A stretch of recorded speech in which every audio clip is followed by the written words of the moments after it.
Shalom, selamat pagi jemaat dikasih Tuhan. Kita berjumpa lagi dalam renungan pagi. Mari pagi ini kita akan bersama-sama kembali merenungkan firman Tuhan, supaya dengan kebenaran firman Tuhan hidup kita dibangun, iman kita diteguhkan dan dikuatkan. Karena firman Tuhan inilah yang menjadi sumber kekuatan kita. Firman Tuhan ini yang menjadi pedoman hidup yang akan menuntun dan menerangi langkah hidup kita. Sebab firman Tuhan adalah kebenaran yang memerdekakan hidup kita. Mari sebelum merenungkan firman Tuhan, kita akan berdoa supaya Tuhan yang akan mengurapi kita semua, Tuhan juga yang menyingkapkan kebenaran firman-Nya, sehingga kita bisa menangkap apa yang menjadi pesan Tuhan bagi hidup kita. Dan kita akan mengerti kehendak-Nya serta melakukan kebenaran firman-Nya di dalam hidup kita. Mari kita berdoa terlebih dahulu. Bapa di surga, kami datang ke hadirat-Mu pagi ini. Kami mengucap syukur atas segala kebaikan-Mu dalam hidup kami. Atas begitu besar kasih setia, rahmat, dan anugerah-Mu. Segala berkat, kemurahan-Mu, perlindungan, penyertaan-Mu, bahkan pertolongan-Mu di dalam hidup kami. Terima kasih ya Tuhan. Pagi hari ini kami akan merenungkan firman-Mu. Mari Tuhan singkapkan, nyatakan kebenaran firman-Mu dan urapilah kami. Buat kami bisa menangkap dan mengerti. Dan lebih lagi buat kami bisa menjadi pelaku-pelaku firman. Terima kasih ya Tuhan. Dalam nama Tuhan Yesus kami bersyukur dan berdoa. Amin. Mari jemaat dikasih Tuhan, kita akan buka kitab kita. Renungan pagi hari ini sambilkan dari Lukas 5 ayat 31 dan 32. Saya bacakan. Lalu jawab Yesus kepada mereka, katanya, bukan orang sehat yang memerlukan tabib, tetapi orang sakit.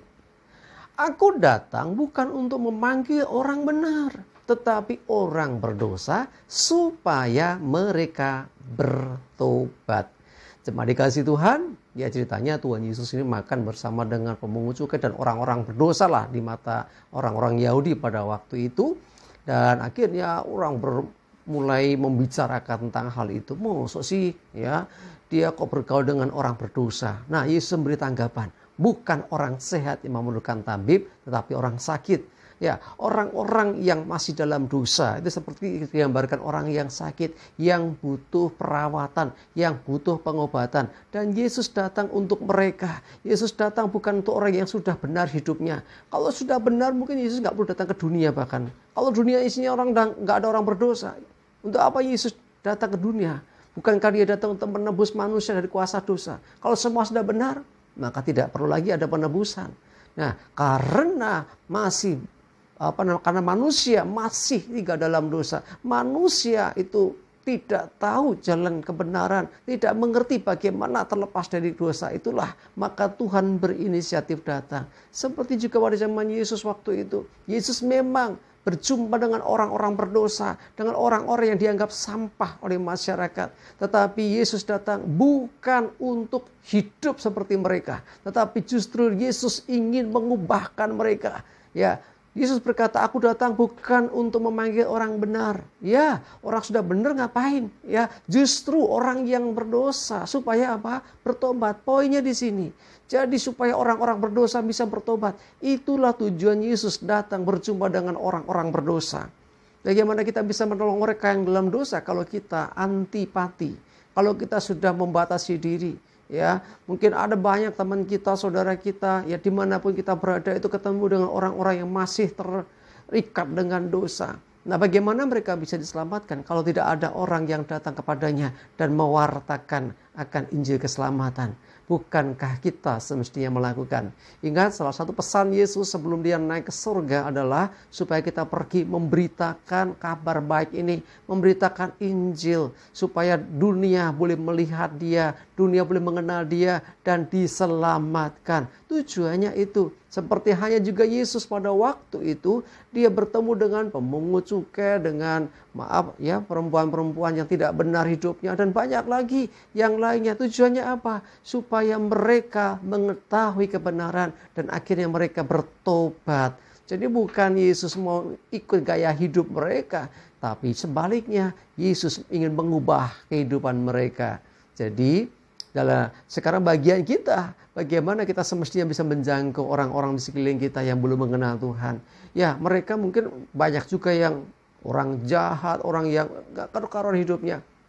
Justru ya orang-orang itu butuh Tuhan, dan Tuhan mau supaya mereka dijamah, supaya mereka diselamatkan. Karena itulah mari jemaat dikasih Tuhan, hidup kita mesti jadi berkat, hidup kita jadi garam dan terang. Artinya ketika kita tinggal di tengah-tengah kegelapan, hidup kita menerangi dan bukan dipengaruhi. Ya, ingat, kita yang memberi pengaruh yang baik, bukan sebaliknya. Ya, ada saja orang-orang yang seakan-akan ingin mempengaruhi tapi hidupnya terpengaruh. Itu yang tidak boleh. Ya, ketika kita bersama dengan orang-orang berdosa, justru kita mesti bisa menjadi terang bagi mereka supaya mereka menemukan kebenaran, mengenal Yesus dan diselamatkan. Mari jemaat dikasih Tuhan, ya ini masih suasana ya setelah kenaikan Yesus, nanti ada pencurahan Roh Kudus seterusnya. Tapi inti semuanya adalah apa? Ketika Roh Kudus dicurahkan pun adalah supaya kita menjadi saksi, supaya kita berani memberitakan kabar baik, memberitakan Injil keselamatan, sehingga banyak jiwa-jiwa yang akan mengenal Tuhan dan diselamatkan. Tuhan memakai hidup saudara dan saya, ya bukan hanya perkataan tentunya, tapi juga perbuatan kita, ya bukan hanya sekedar teori, tetapi kita bisa menjadi solusi bagi mereka.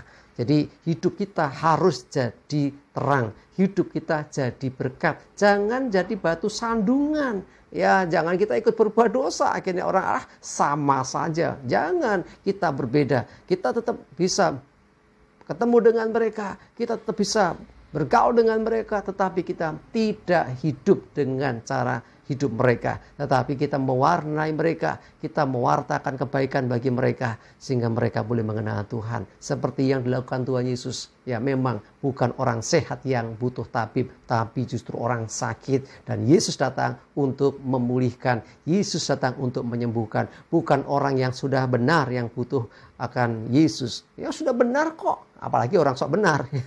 Tetapi justru orang yang mau mengakui kesalahan, dan tujuannya supaya orang itu bertobat dan akhirnya diselamatkan. Mari kita jadi saksi Tuhan dimanapun kita berada, supaya melalui hidup kita nama Tuhan dipermuliakan. Amin. Kita berdoa.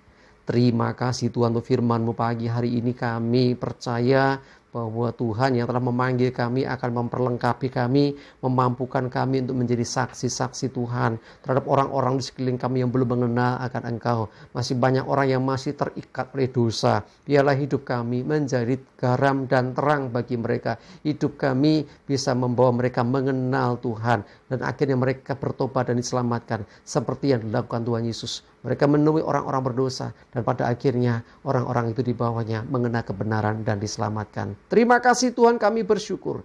Berdoa menyerahkan hari ini hidup kami, mohon tuntunan, penyertaan, pertolongan, dan juga berkat-berkat-Mu senantiasa menyertai kami. Terima kasih ya Tuhan, di dalam nama Tuhan Yesus kami bersyukur dan berdoa. Amin. Mari jemaat dikasih Tuhan, semangat terus, maju terus di dalam iman dan pengharapan. Sukses menyertai kita semua, dan Tuhan Yesus memberkati. Amin.